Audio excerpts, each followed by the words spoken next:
Welcome to Cornell's video channel once again.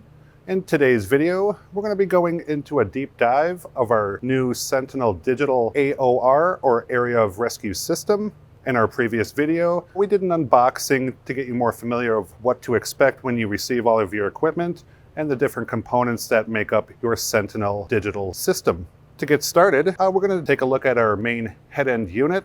This is the brains of the operation. Is going to be used to essentially create a system network used by all system devices so that they can all interact and operate together. As you can see, there's going to be a lot of connections up front. So what you'll receive is going to be the main SCM 4825 unit. You'll get some connector cables for power and other data connections, as well as instructions and programming guides. Typically, it'll have a USB inside of it to give you a copy of all of your programming information.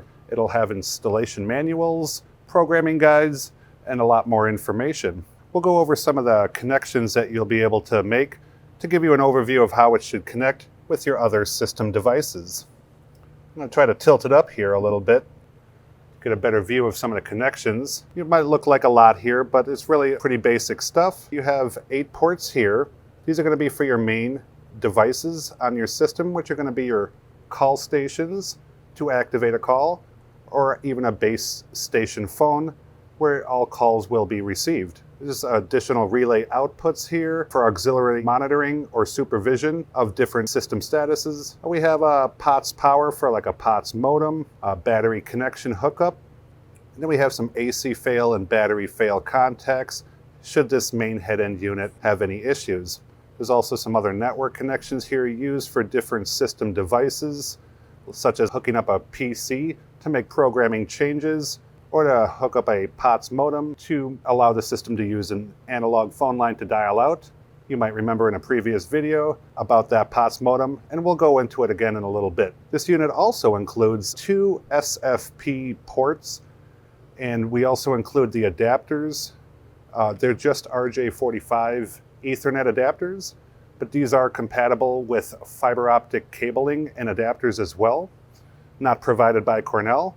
But you can essentially run a fiber optic cable from here to a next expansion switch to bridge long distances. Let's say if you have a large campus or multiple buildings you're trying to go to, and due to the distance limitations of CAT cables, you might need to think about using fiber optic cables to extend that long of a distance. That's mostly it about our main head-end unit. Let's jump right into the other parts. And our next piece of equipment is going to be our base station phone. This is going to be part number A-4800BS, if you see that on your order. And so every system needs a base station phone. This is again where all calls on the system and system statuses will be able to be answered or viewed from this base station phone. Again, this is going to be able to mount in a back box enclosure.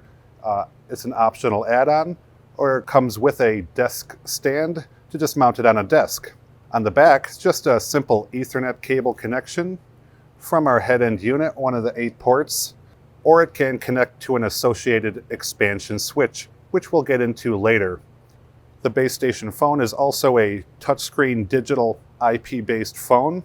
You can have more than one of these on a system. Typically, you only need to have 1, maybe 2, and that's pretty much it for our base station phone. For our next piece of equipment, we're going to be looking at our 4800 VS-3 call station. Now these are going to be used to activate an emergency request for help on the system. It has a red emergency push button with a built-in LED for visual notification of when a call is activated. And so when you press the button, it activates a call to your base station phone. It is a digital call station, mounts in a 3-gang back box, and it simply takes a CAT cable connection.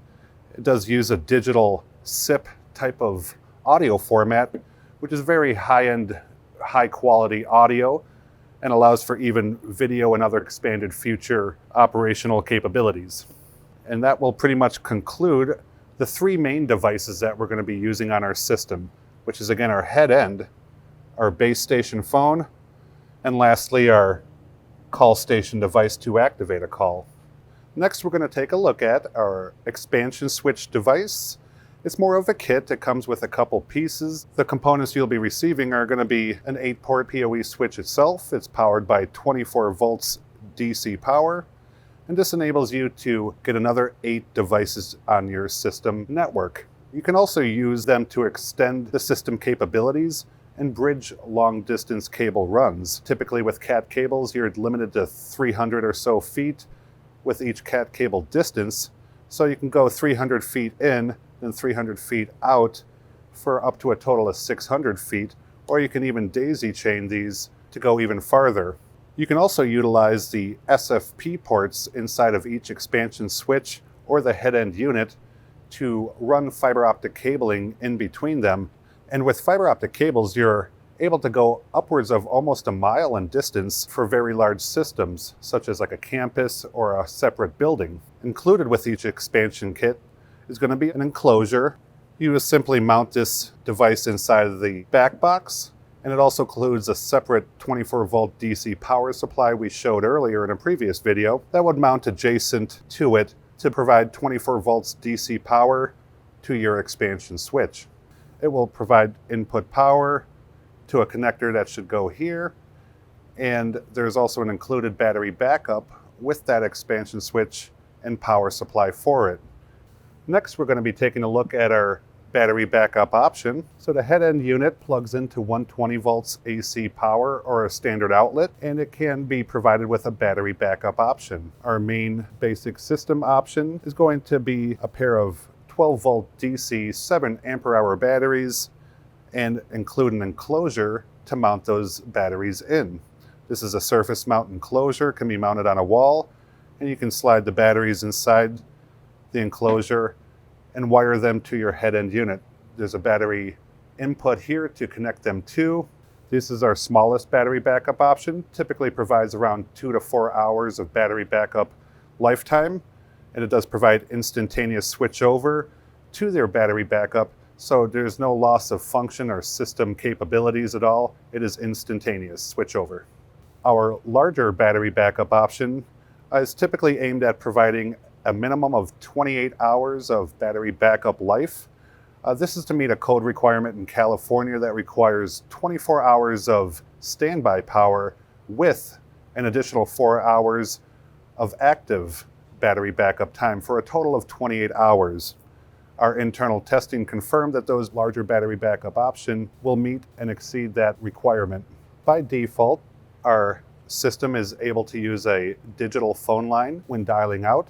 To enable or add the capability for it to use an analog phone line, we do have a solution for that, and we have our POTS modem here. By default, again, it uses a digital phone line, and this modem can be added on to allow it to use an analog phone line.